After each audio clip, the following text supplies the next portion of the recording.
पहाड़ पर चढ़ते हुए इस लड़की को एक अजीब सा पत्थर मिला। जैसे ही उसने उसे हाथ में लिया, उसे लगा कि पत्थर जिंदा है।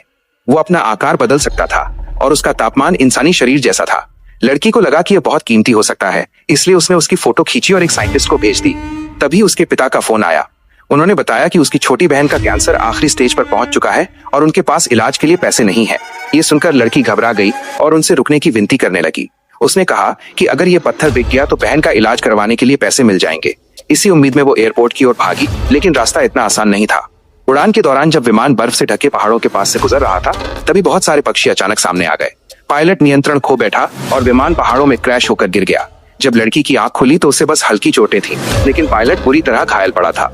उसने मदद के लिए चिल्लाया, पर कहीं से कोई जवाब नहीं आया। नक्शा देखकर पता चला कि सबसे पास की सड़क भी 50 किलोमीटर दूर है। इतनी ठंड में वो घायल पायलट को वहां तक नहीं ले जा सकती थी, इसलिए उसने आग जलाई ताकि किसी को धुआं दिख जाए। लेकिन पूरी रात कोई नहीं आया। सुबह होने तक पायलट की मौत हो चुकी थी और लड़की अकेली रह गई। उसने सोचा कि वो सड़क तक चलकर जाएगी, लेकिन तभी रेडियो में से एक हल्की सी आवाज सुनाई दी। वो भागकर वहां पहुंची, लेकिन रेडियो की बैटरी खत्म थी। उसने विमान में बची बैकअप पावर से उसे चालू किया और एक मदद का संदेश भेजा। कुछ देर बाद जवाब आया, लेकिन वो बचाव दल का नहीं था। दूसरी तरफ एक पायलट था। उसका विमान 20 किलोमीटर दूर एक जमी हुई झील के पास क्रैश हो गया था।